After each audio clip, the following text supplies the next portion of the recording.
You'll make this rather snappy, won't you? I have some very heavy thinking to do before 10 o'clock.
All right, good evening. Welcome into Greeny Sports Cards Live, the world's first multi-stream broadcast for the hobby industry. We are coming to you across a multitude of platforms. You may be catching us on Facebook, on Instagram, on Twitter, on Twitch, on LinkedIn, and later on you can catch us on the replay where we relive or relive this show on YouTube, of course, on Greeny Sports Cards platform, as well as the Sports Cards Nonsense YouTube page and platform. We appreciate their support of this show, along with Collectibles on SI, our presenting sponsor. We come to you every Tuesday night, 7 p.m. to 8 p.m.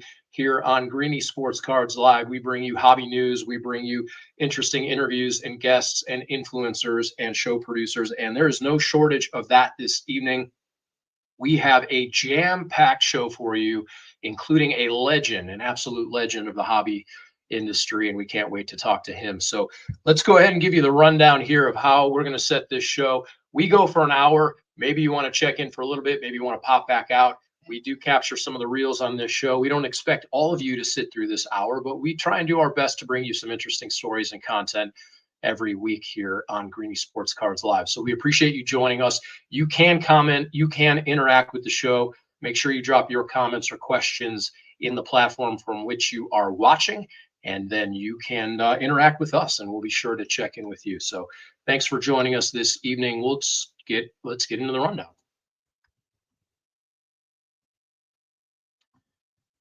So tonight we're going to introduce the man himself here very shortly, Steve Greenberg, aka Greeny. We'll let you know about some of our partners, including Collectibles on SI and Sport Card Auctions, and how you can interact with them. We'll get into hobby news with Joe Wismirski from the Phoenix Sports Cards, the card shop out there in Phoenix. We have a very Phoenix-centric show this evening. We'll be talking with Cole McAuliffe from the Arizona State Card Show, a really huge event that's going to be taking place out there. Greeny will also run down some additional shows on Card Show Live that you can capture across the country in your neck of the woods. So we'll talk to Cole, we'll talk to Joe, and then we're going to get into it with our special guest this evening, Tom Guideman, who, as I mentioned, is an absolute legend of the hobby. You may know him famously from the Ken Griffey Upper Deck card in 1989 that launched his career. And we'll get into all kinds of interesting things and his influence on the hobby, of which there are many innovations we'll talk about this evening that I did not know about, and that many of you may not even realize how impactful Tom has been on the hobby. So let's go ahead and say good evening to the man himself. We'll welcome in Steve Greenberg, aka Greeny. What's going on? Hey, Jeremy. Happy Tuesday. Happy Tuesday. Happy Tuesday. Yeah, we're back at it, man. These weeks are flying by. There's no shortage of events and activities and news from the hobby world. What do you know this week? Crazy. I had a conversation with our friend Kenny Rhoda today, WHBC, I was on the air with him and we were talking about Otani cards. And man, every day I seem to be repricing his cards, and we can ask Joe about that in the shop. But every day he does something different and just makes the value of his cards just leaps and bounds. And I don't see the slowdown at all with him.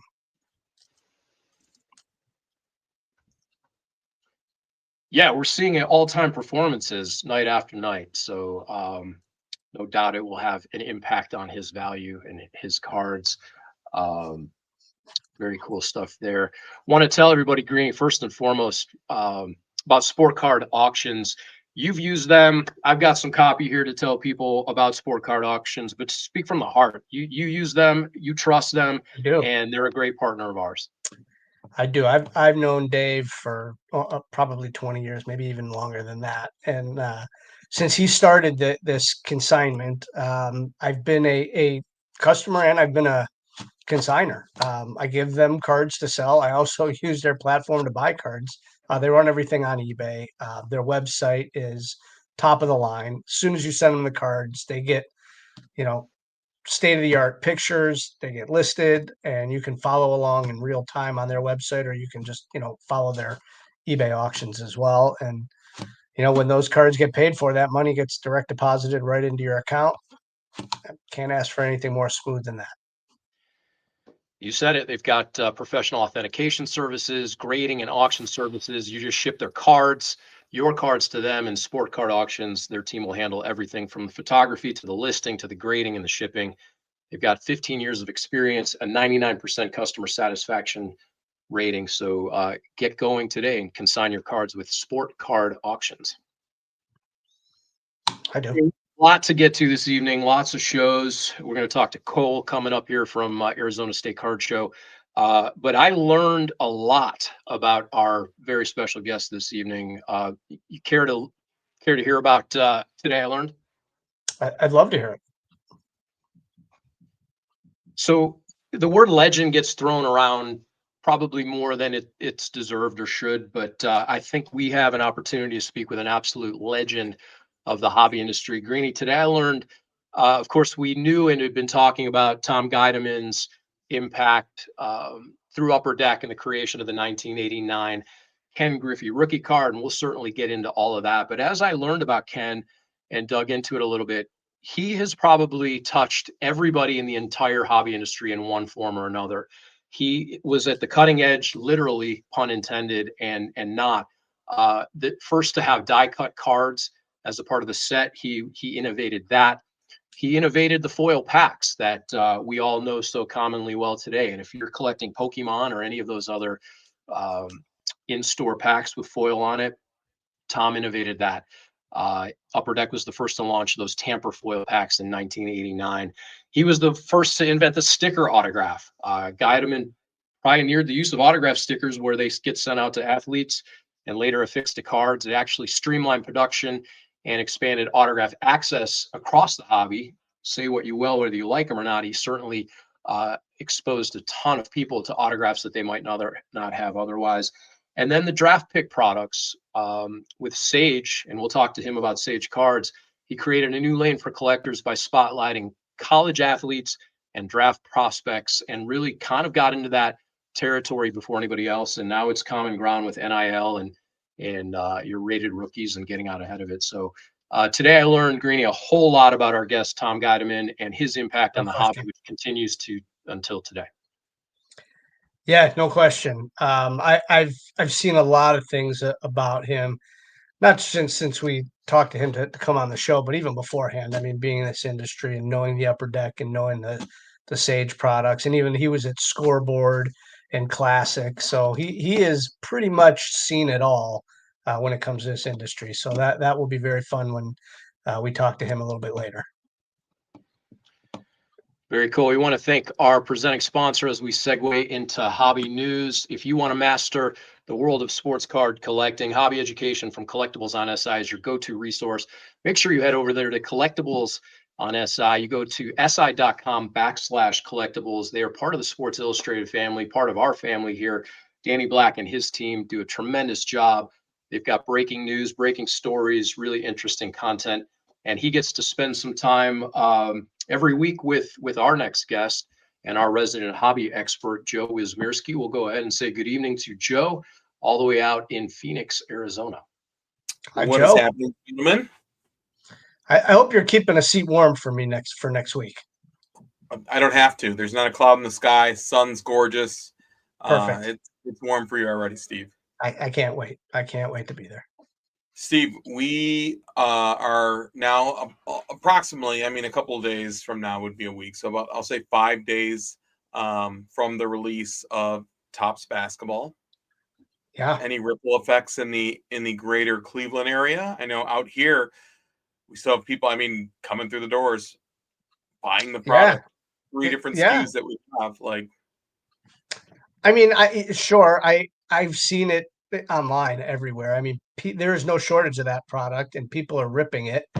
What I do like, I think, is we haven't heard about any other products coming out. So I think Topps is going to let this one sit for a while and not just lose momentum in like 2 weeks by bringing out more Topps products, right?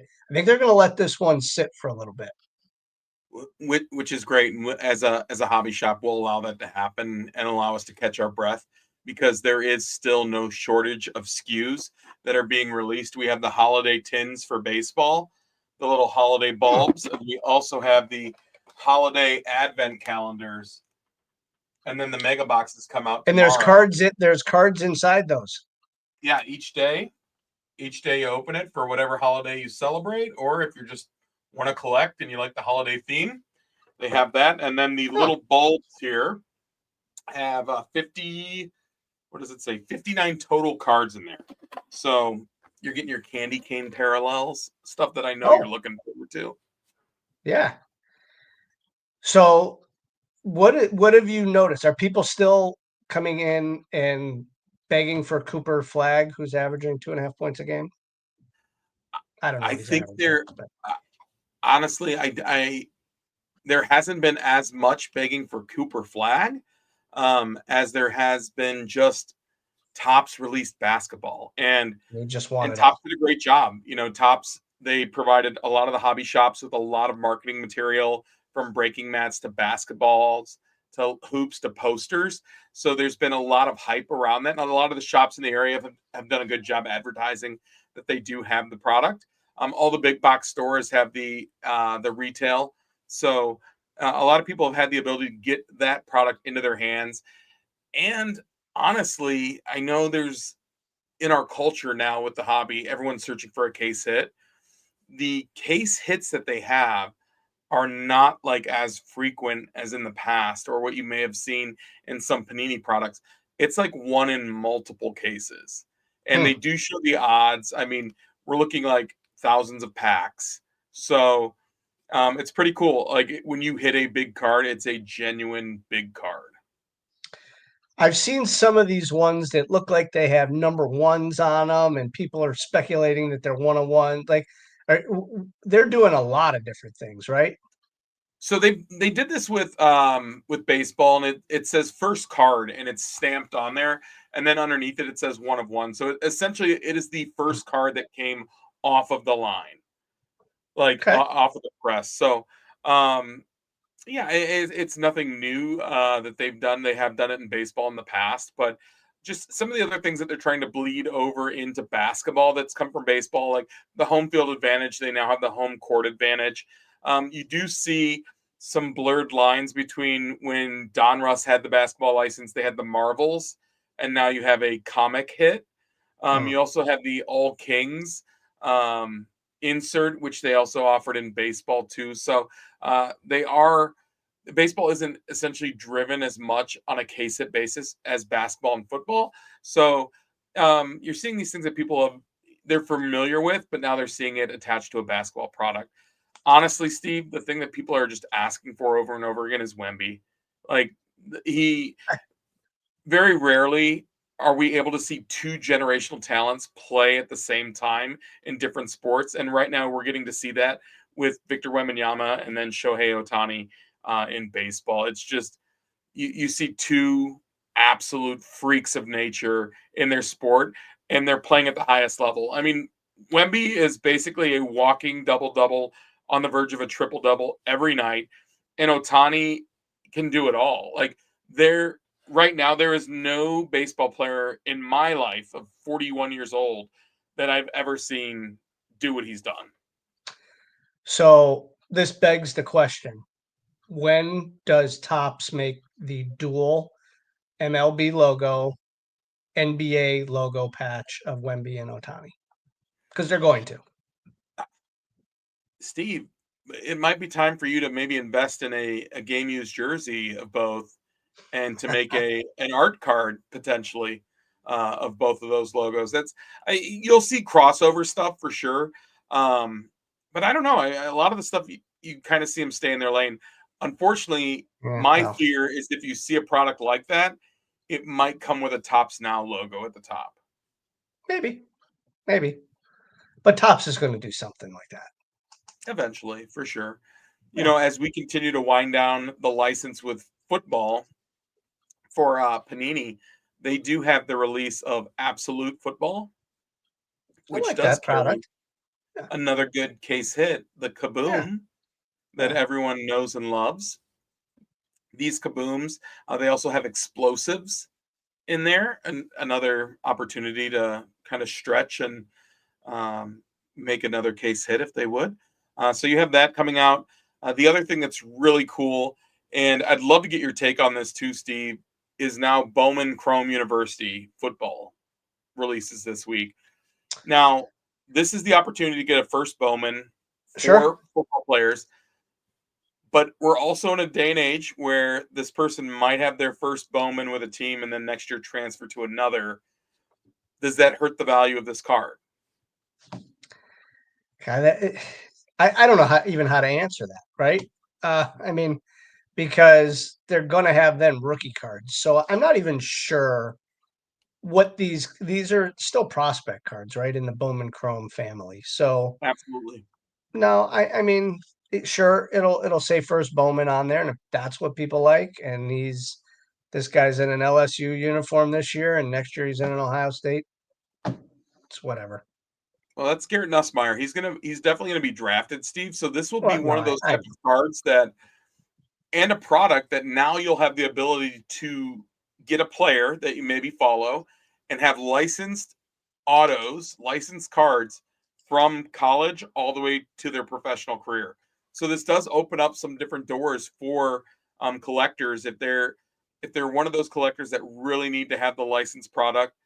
This is gonna open that up for you because in after they've been drafted, come next April, Topps will have the license. no, I like these cards. Don't get me wrong, I do. I like them a lot. But the initial question is holding the value, right?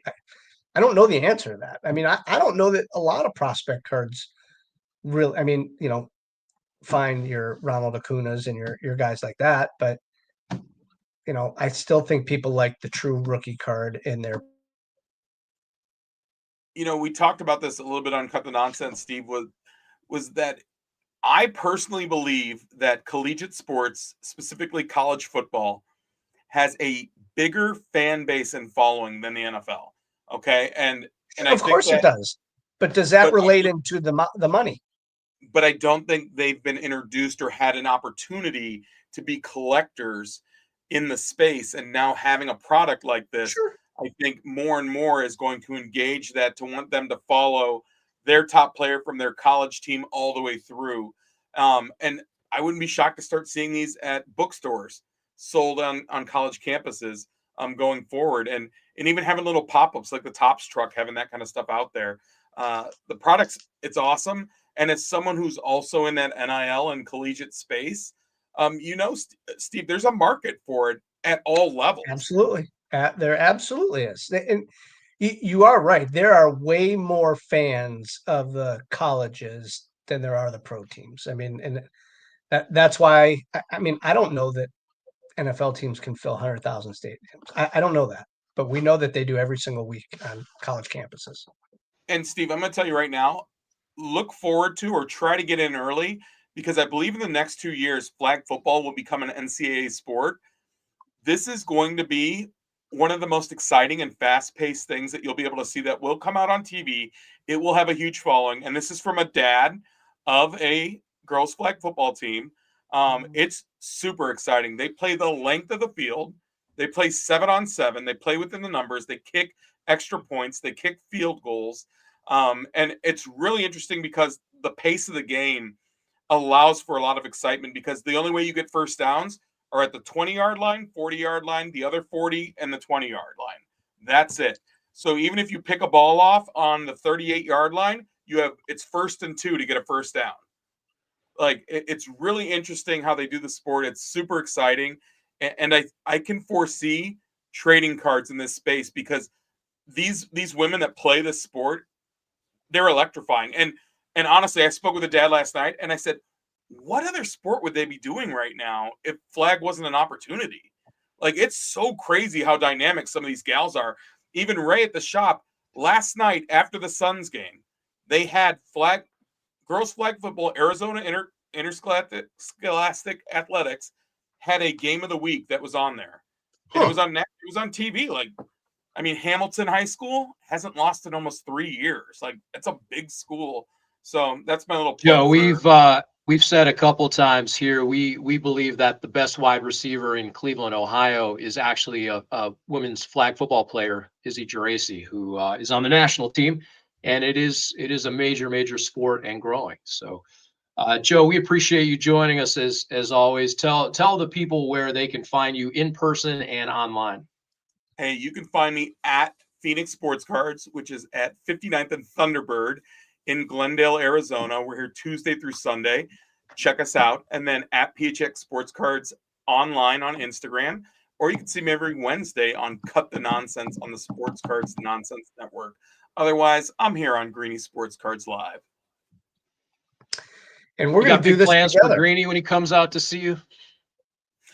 The most plans. I mean, so many plans that if I gave you a rundown right now, it would probably bleed into the eBay Live show. So I don't even want to touch that idea, Jeremy. But the plans, it's longer than Santa's list. I'll tell you that much. Well, we'll see you next week then, what you guys have in store. Can't wait. See you then. Yeah. That will be fun. Greeny. Yeah, we do have it. Joe's the best. We get you get some inside knowledge and some laughs with that guy. So our thanks to Joe Izmirski and Phoenix Sports Cards for joining us, as he does every week for hobby news. As he said, check him out on Sports Cards Nonsense, or Cut the Nonsense, part of the collectibles on SI Network. And we're going to get into a little bit of a card show live here, Greeny. Lots to cover. So let's get to it.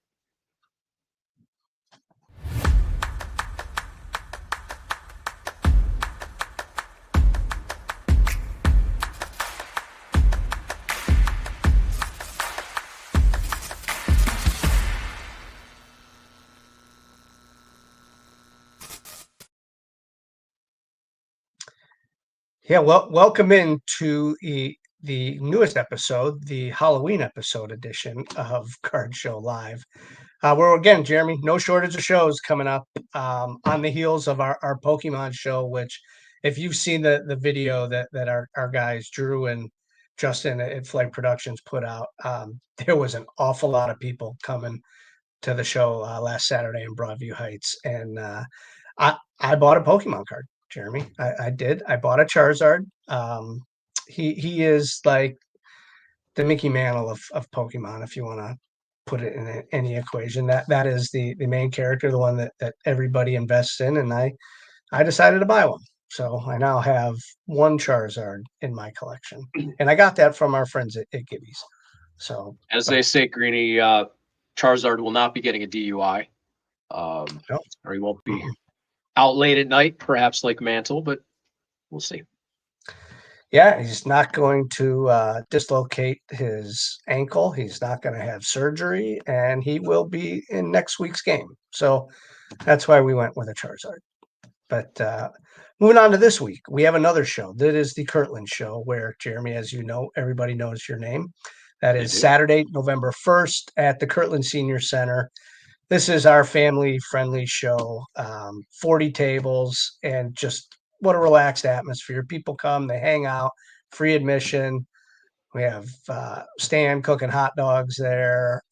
Coach Jack will be there, and everybody in between. And listen, there's plenty of Pokemon at this show too as well, and kids love it because it's on the east side of Cleveland, and we get a lot of people from that side of town that come and hang out, and just a nice family friendly atmosphere at Kirtland. So Saturday, November 1st, 9 a.m. to 2 p.m. at the Kirtland Senior Center.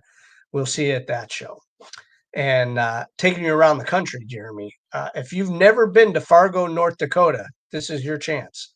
You can head out. Well, you can, because Joe Dwyer has a card show this Saturday, November 2nd. Actually, I believe that's Sunday, November 2nd, instead of Saturday. But either way, his show is this weekend. There's the Facebook page. 50 tables. And I actually reached out. I tried to see if we can get him on the show, and he's unfortunately not available this week. But I'd love to hear what's going on in Fargo, North Dakota, and what people collect, and how their shows and the hobby is there. I assume it's cold, but I don't know, Jeremy. I've never been to Fargo, North Dakota. But anyway, they do have a 50-table show. It's at the Holiday Inn. Joe Dwyer, check out their Facebook page. We can tag that later again as well. And then moving on to our small show of the week. And while it's in Ohio, there is a city, Jeremy, Wheelersburg, Ohio, Southern Ohio. I believe it's down there towards the Athens area, towards West Virginia. But we have a friend, Justin Lamblin, who's been running this show for 6 years at the Gathering Place. And, he tells you, I sent him a message, and he actually wrote me back, and he said he's ran the show for 6 years. It fluctuates a little over 30 tables. But if you've never been down to the Wheelersburg show, it's just a 2-hour drive from Cleveland, and they have some of the biggest deals that are made each month. And people come, we've been down to Charleston, West Virginia, and people come from that area, all around that little tri-state area with Pennsylvania there, to this show in Wheelersburg. And there's a lot of deals that happen there. I actually know some people that set up there every month, and I told Justin at some point one day I will be able to check that show out. And then the show that we're actually going to be at in 2 weeks is Cole's show, and I think he's having some technical difficulties, so not sure that he's going to be able to log in to tell us. But it's the Arizona State Card Show. It is their 10th edition of this show. They do it downtown at the convention center. We'll be set up there with Phoenix Sports Cards and our friend Jay Mankey. But huge show. He's got 500 tables this time. I know that they get JSA there. They have Pristine Auction Company there. A lot of people from the West Coast use this as one of their larger shows. It's the Arizona Fall League show. So I know that there's going to be some, local baseball players that'll be signing autographs as well. I know he's got some bigger names. I don't know if he's given the details on that yet, but Cole does a terrific job with this show, and we've had him on in the past. And Jeremy, I remember when he used to come to shows in Arizona with his dad, and he would tell everybody, I'm going to start running shows. And this is before shows were even getting popular. This was, 2012 or 13. And sure enough, man, Cole has just done an absolute terrific job. Collectibles on College.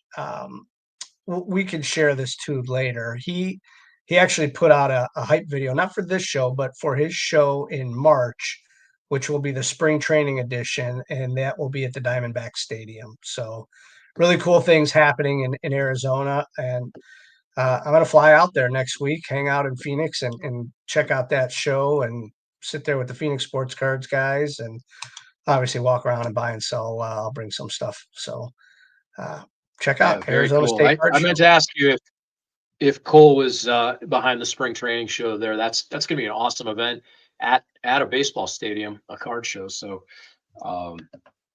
kudos to Cole. We have talked to him in the past. We'll look forward to catching up with him again. And in the meantime, Green, we're going to audible and thank one of our other sponsors here. And then on the flip side of that, we'll get to our legendary guest, Tom Guideman, and talk to him about his career and what's going on in the world of Sage Cards and beyond. And so in the meantime, we want to thank Giannino's Pizza. Hey, you. Yeah, you. I'm a year older now, so Mommy can give me Giannino's Pizza. Hey, whoever thought of making a great tasting Giannino's pizza with all these fresh ingredients? They gotta be some kind of genius. More, Mommy. Every Giannino's pizza is made with fresh dough, delicious tomato sauce without additives or preservatives, and fresh provolone cheese shredded daily. For a location near you, go to Gianninos.com. You want a piece of me? Giannino's has over 60 locations throughout Ohio. Make sure you jump online at Gianninos.com to find one near you if you're in this neighborhood. And if you're traveling through, make sure you find one of their locations with the best tasting pizza around.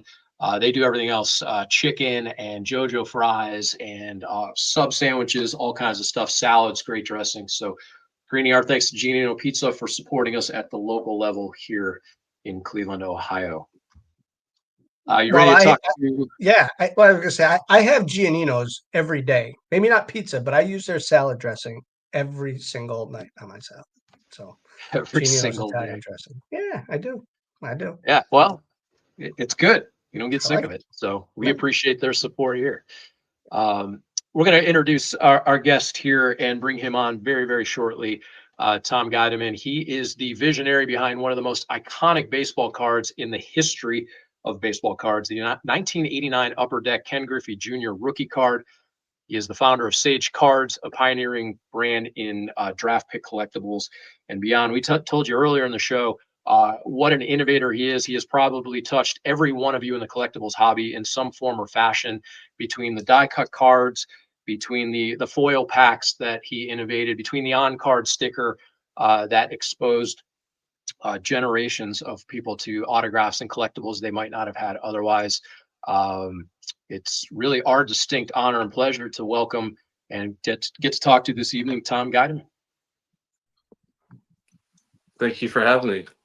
Hey, And Tom, by the how way, are that you? pizza looks delicious. I'm in California and I want to get to Ohio to eat that pizza. I'm telling you, it's terrific. They do a great job at their pizza. I They don't have know this if I one can that's pronounce Giannino's. Is that how you say it? Giannino's. You got it. Giannino's. You Yeah. got it. So Looks good delicious. that Now I'm hungry. Geraldo So, filmed a commercial for them that they played on the Super Bowl a couple of years ago. So, oh, nice. yeah, very good. You got Giannino's. Did we hit it with Guideman? The pronunciation? Yes, Guideman. Yeah. All right. Yeah, Okay. there are very few people who can actually pronounce that correctly. There you go. Congratulations. I appreciate that. Thank you. We both nailed the G names tonight. So, Yeah. Greeny, take it away. Yeah. So, Tom, listen, we appreciate it. You have an extensive background. Maybe one of the first people that went from high school to the pros. Maybe not in so much playing, but from high school you went right to Upper Deck, and Yeah. while Upper Deck might not have been the pros then, it is certainly the professionals now.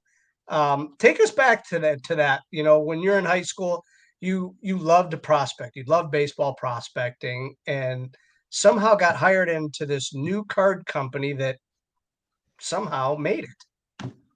Yeah. So back in high school, I consider myself a rookie stockbroker. So I'd follow all the players in the minor leagues, and then young players in the pros, and then I'd pick them up cheap, and then I didn't unfortunately sell any of them. I just got paper wins, but I was basically trying to identify who the next up and coming stars were. And in high school, senior year of high school, I ended up working at a card shop, Upper Deck Card Shop in Anaheim, California, close to Anaheim Stadium. And one of the founders of Upper Deck co-owned the shop.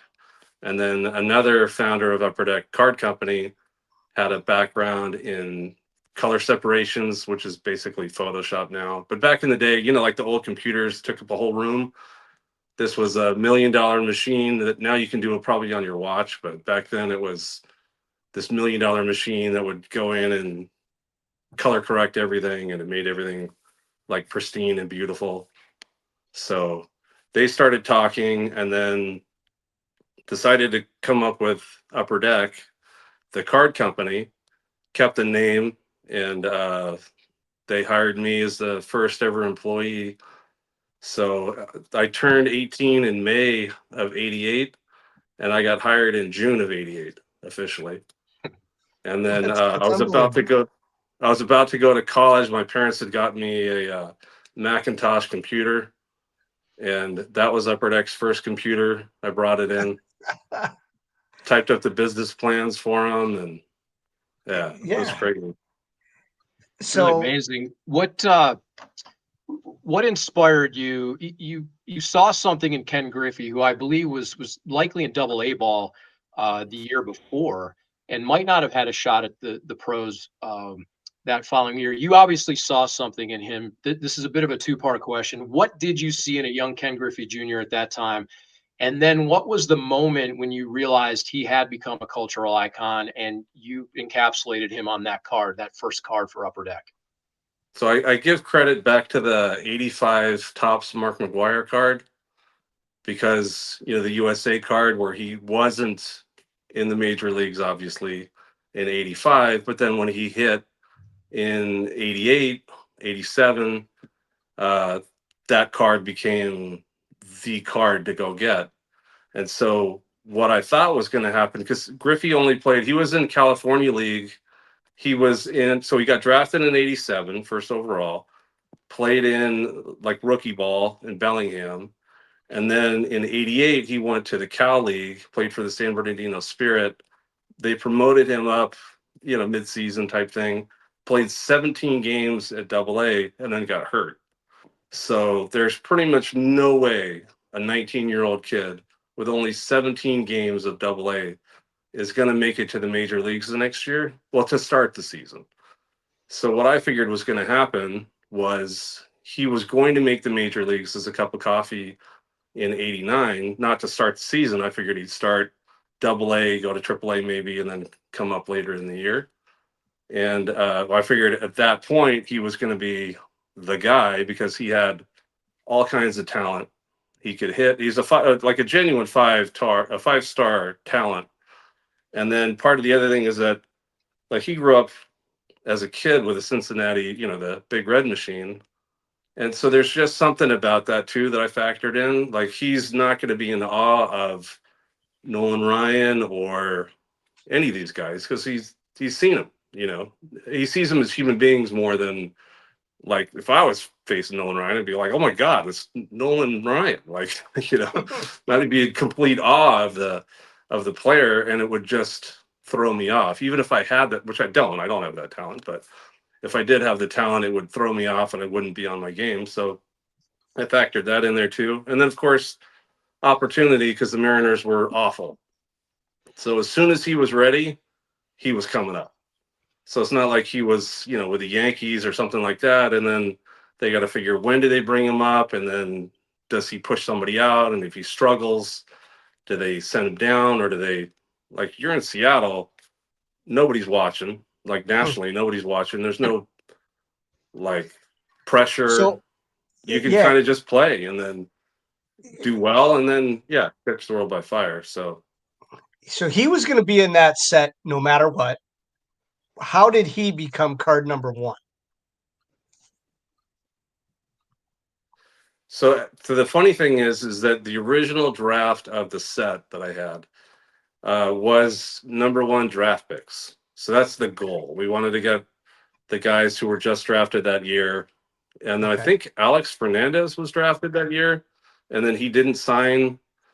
He didn't sign with the Brewers. I think they picked him, and then he didn't agree to terms, so he went back into the next year's draft. And that was the Jim Abbott draft out of Michigan. I think Robin Ventura was in that draft too.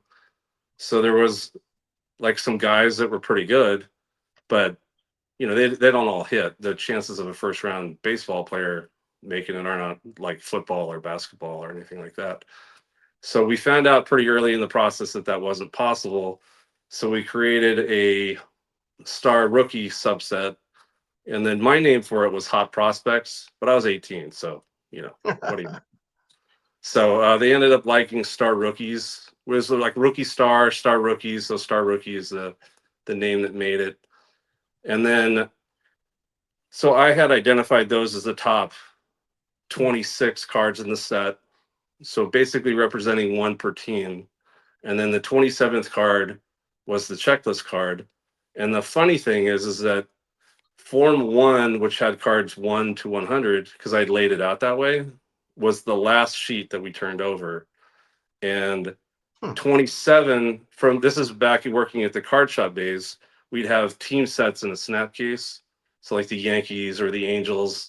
And Don Mattingly was, the business at that point, and or Wally Joyner for the Angels. And there'd be a team set, and it would say like $2. The Mattingly was $1. This is like 87 tops. And people would come in every day and say, is that like 25 Don Mattingly's for $2? I'm like, there's no, like, what are you, stupid? Like, there's no way that that's $25 cards for $2. So what happens in a team set is you take the best player and you put them face out in the snap case, and you put the checklist card and you put it face backwards, so that when you look at it, you've got the top card in the front and you turn it over and it's the back card. And it's always been where you have to search for that guy and then put him in the front. So I designed the set to be the best card in the front so that you wouldn't have to dig it out. And then the checklist card in the back so that it would just be in that perfect little, if you had the subset. So the dumb thing is that I didn't actually say this is the first card in the first set. I said this is the best card in the set, so that when you do the subset, you'll have a nice, easy display. And nobody's going to think, is that 25 Ken Griffey Juniors for $2? Like, there's no way. Like, So it's kind of funny that it worked out. Like it's brilliance by mistake, I think. Like, it's Yeah, and Yeah. like so when those foil packs, the tamper-proof, first of its kind came out, you guys sold these cards or the packs. Well, you sold them by the box, but the packs came out $1 a pack, and it was really the first time that a pack of baseball cards was $1, and people kind of lost their minds, right? Yeah, I mean, the tops was 25 cents a pack. So it's not like we're double the price. We're basically 4 times the price for Fleer, for Donruss, for tops, and Score. They were in the same kind of boat.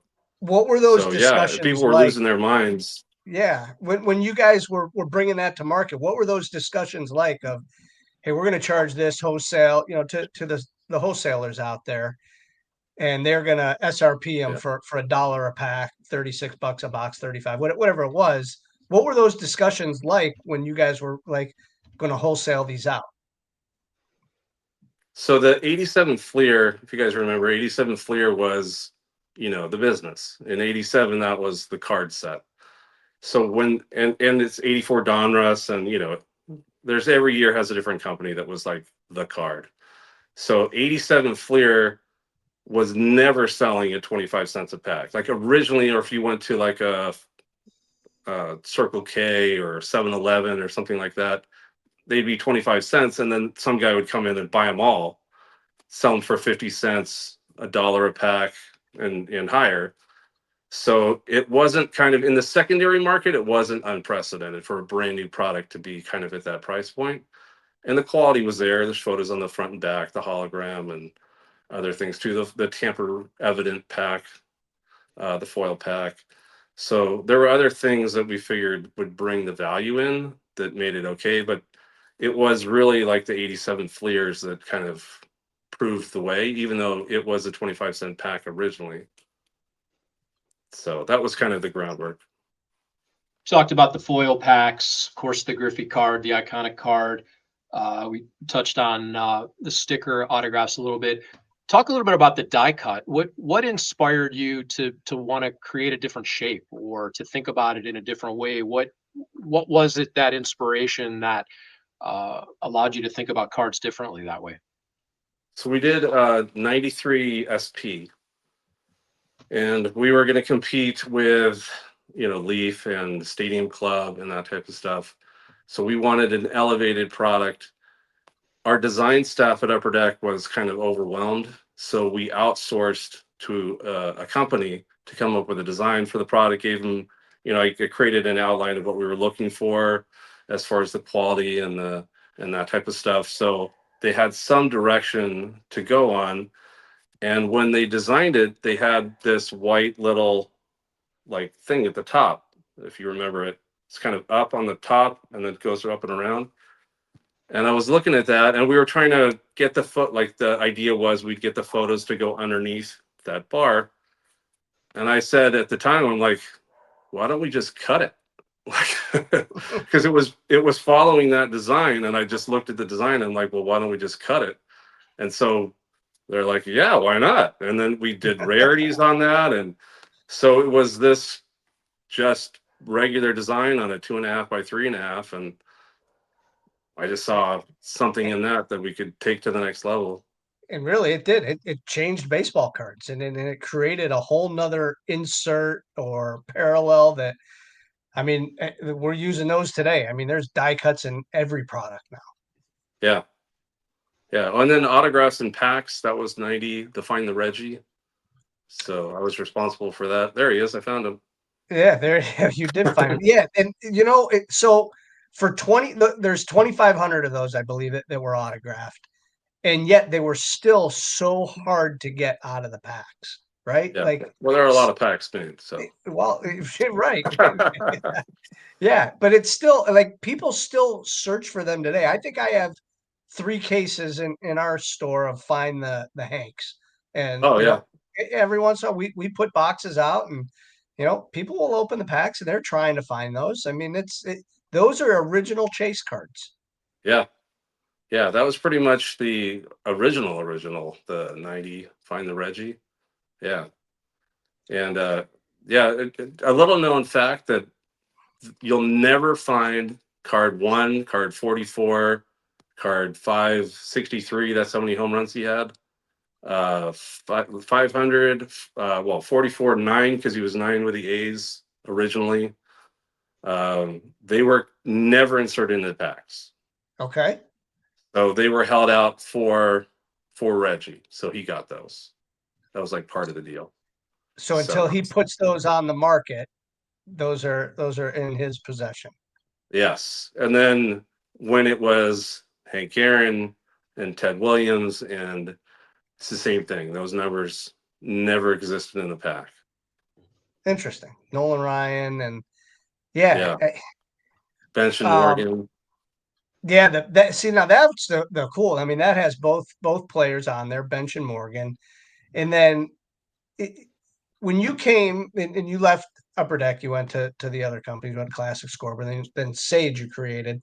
That's Right. when the innovation of the autographs in like almost in each pack, right? I mean, I know Leaf did it the one year, but Yeah, signature rookies.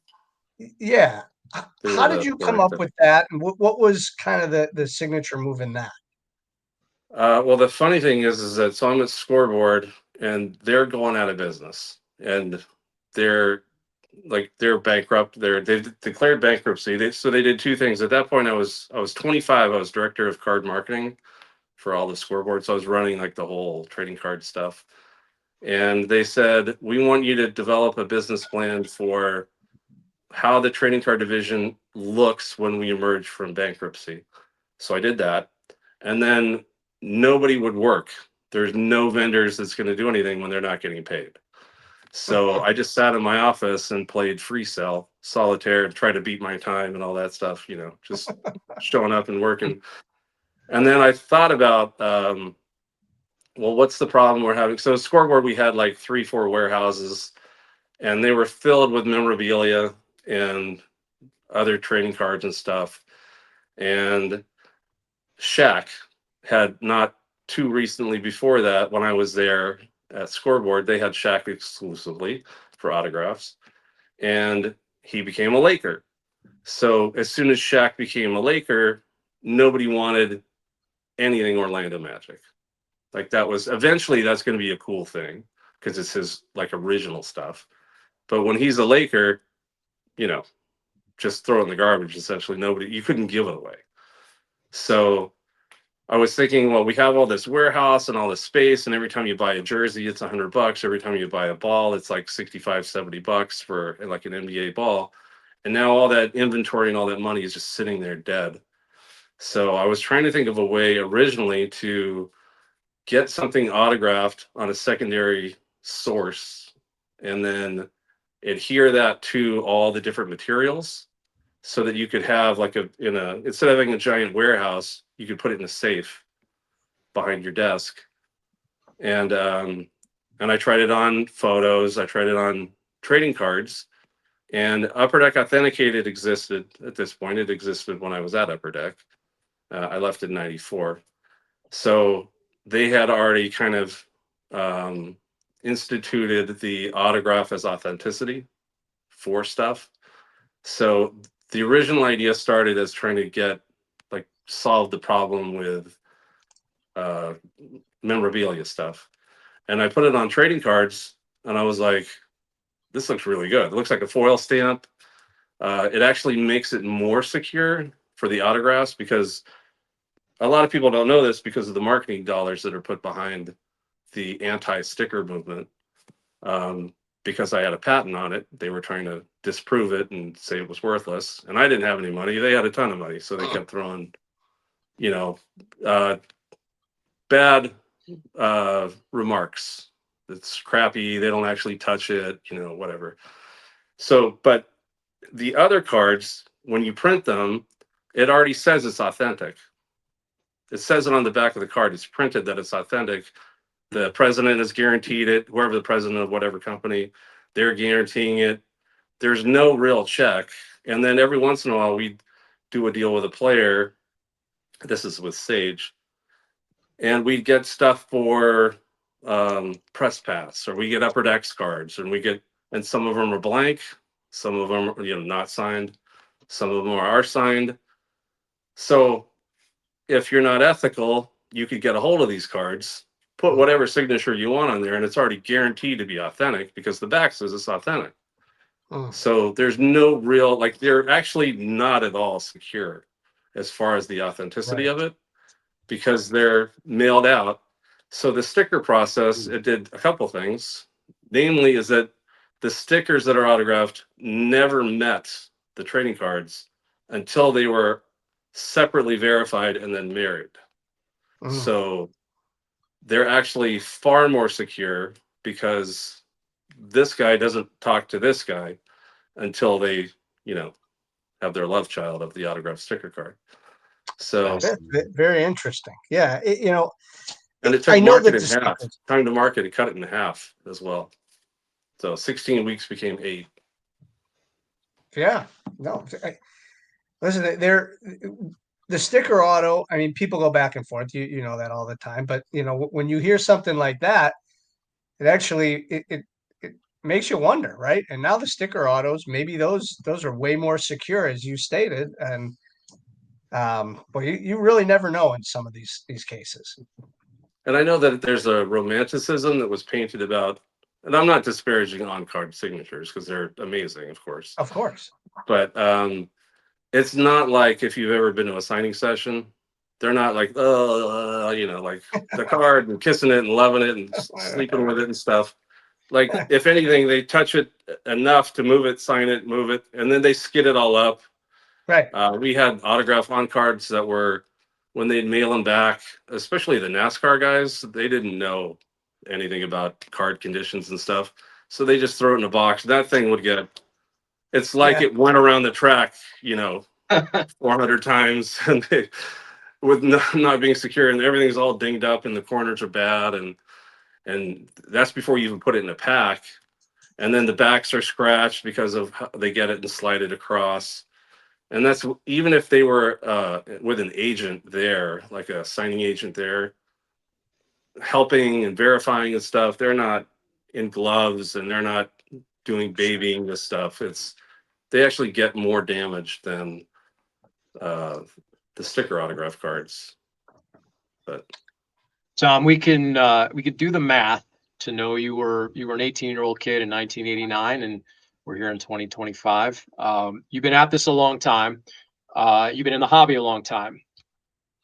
Do you still get a kick out of what you're doing? Is there more innovation to be had? And what would you tell that 17-year-old kid looking back on the career you've had? So I've actually been retired since 2016 now.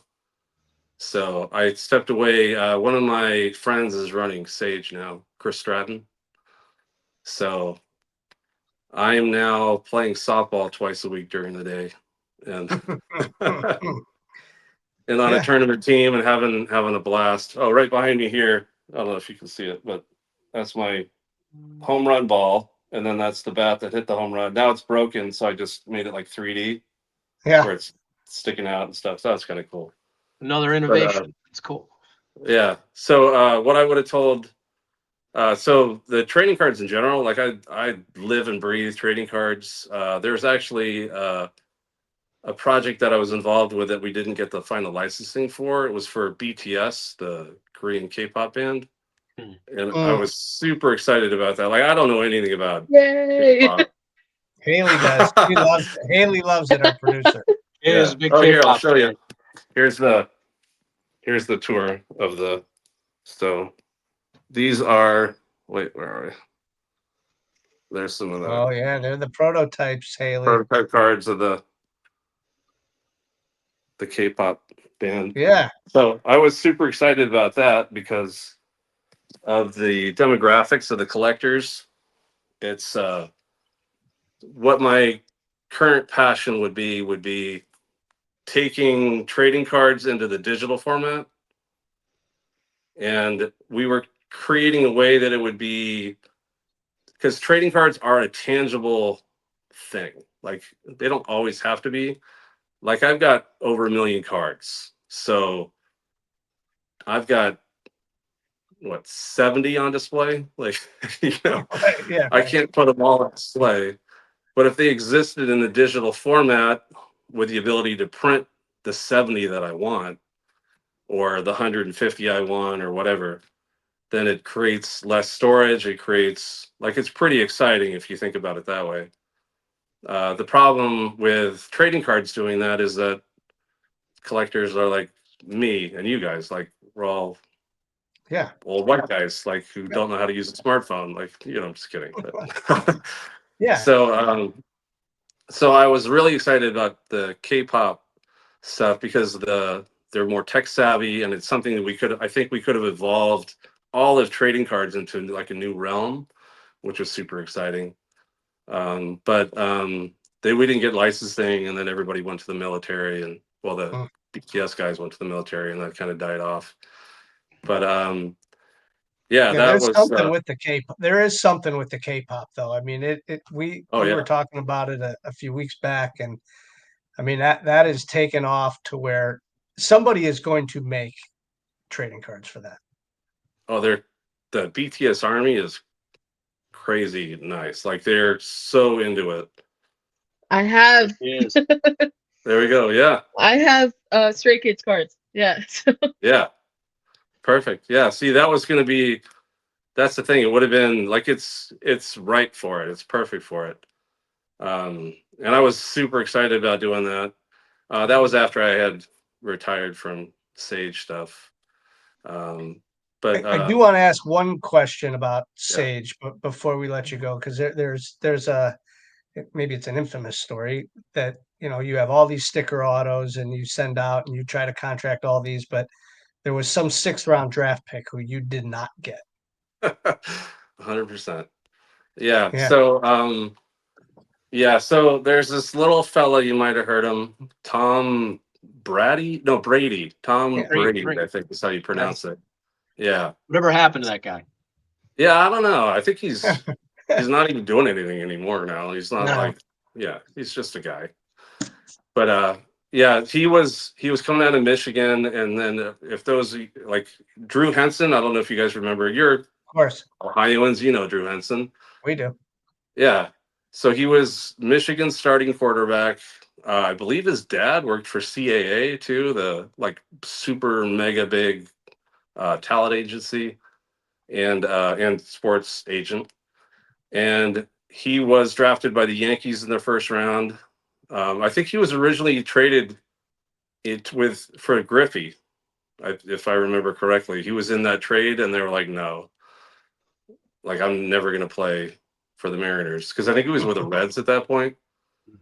So yeah, he was a backup at Michigan behind Drew Henson, who eventually, I think he went supplemental first round, played with the Cowboys. He started at quarterback for the Cowboys for a few games, and then just didn't put it together. Like super talented guy, two-sport star. And then so Brady finally gets his chance in his senior year. And you saw the footage, like he's this gangly, weird looking kid, slower than anything. Like I think I'd watch paint dry before watching him run that 40 again. Like it's probably quicker to watch paint dry and less painful.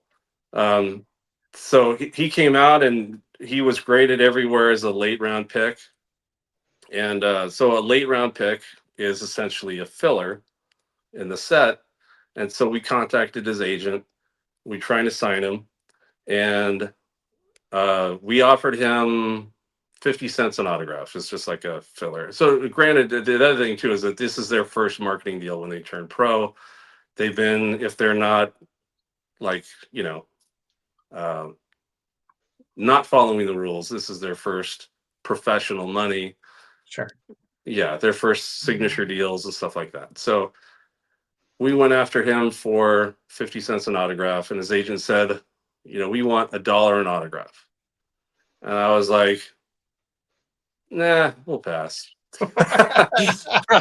So I think one of his autographs now is worth what we would have paid him for the whole difference in the deal. It's amazing. So you hit on Griffey, you didn't hit on Brady. It's a good segue to our presenting sponsor. Their headline article today is Card Vault by Tom Brady. So that guy did all right in his career and beyond. Yeah. The one good thing I'll say though, so when we did our stage stuff, we did it before the guys were drafted, and we didn't know what team they were going to land on or anything like that. So I was correct. He was a very late round pick. So I did nail that. He was pick 199, supplemental 6th round pick, which you couldn't trade back then. Now you can trade your supplemental picks. And then we did a thing at the Hula Bowl later, and there was a Patriots scout. He was not a scout when they drafted Brady, when they scouted and drafted him, but he was a scout when Brady was in camp with the Patriots for the first time. And he reportedly told Robert Kraft, the owner, that that's the best decision you ever made, is picking me, which was true. And but he said if there was any inkling at all that he was anything but a filler quarterback, there's no way he would have lasted to the 6th round. So even the Patriots didn't know what they had. So I'm not a complete idiot. I'm only a partial. Yeah. Well, you hit on that other guy for sure in 1989. And Tom, we really enjoyed spending time with you this evening. We thank you for joining us. What an amazing career and innovation you've had. And really, as I said, you've touched all of us in the hobby. If we've picked up a foil pack, if we've searched through boxes and found the cards, or we've chased down an autograph player, you've been there and been leading the way. So we thank you for everything you've done for the hobby. We thank you for joining us this evening, and we wish you all the best of luck 2 times a week on your softball games and beyond. Thank you. Oh, one more thing that I hit on. I did get Pat Mahomes right. Okay. So I was already retired, but I did nail Pat Mahomes. And I said, whatever team he goes to, as long as he's not, I'm a Steeler fan, so you can hate me now. But if you don't already hate me. But I said, as long as he doesn't go to the Browns, then that's going to be my backup team. So, yeah. So now I'm a Chiefs fan, but he helped me win my first fantasy league when he came out as a rookie, because I was like, this is the guy. He's so good. Well, his second year when he started, he didn't do anything his first year. I wish you would have told that to John Dorsey, and we could have drafted him here in Cleveland. Although we did. Baker Mayfield, he's pretty good. He's great with Tampa. We had Drew Henson for a week and a half or so too. At some point. Oh, you had Henson too? He made the shirt. He made the back of that shirt. I think I don't think he started, but he was here. Yeah, he didn't start. Yeah, no, he didn't get a start, but he probably played on the team, and I'm sure there'll be plenty of others that get on the back of that jersey at some point. And they all probably have Sage cards. And that one day I will just make a Sage checklist of all the Browns starting quarterbacks. Awesome. Yeah. Very good. Tom, we appreciate your time. Thank you. Yeah, thank you guys for having me. Had a pleasure. It was a pleasure. I had a great time. Thanks. We'll talk soon. All right. Thank you. Yeah. All right, Greeny. Our thanks to Tom Guideman for joining us on an extended segment of Greeny Sports Cards Yeah. Live. We want to thank The Joe stories you can Wizmierski tell. for Hobby News. Make sure you check out those shows in Kirtland, Fargo, Wheelersburg, and of course the Arizona State Card Show. We'll catch up with Cole McAuliffe again, certainly before the big show at the stadium next year. So, Greeny, thank you to Sport Card Auctions. Thank you to Sports Cards Nonsense. Thank you to Collectibles on SI. And thank you, Greeny, for letting us do this every weekday, every Tuesday during the week from 7 p.m. to 8 p.m. Make sure you check out the live auction with Alex Schott. He goes live at 9 p.m. on eBay Live, as he does every Tuesday night and Thursday night. So get your auction fill. Join us again next Tuesday at 7 p.m. and catch the replay on Sports Cards Nonsense. Greeny, may the cards forever be in your favor. Another week, another great episode, and have a good night, everybody.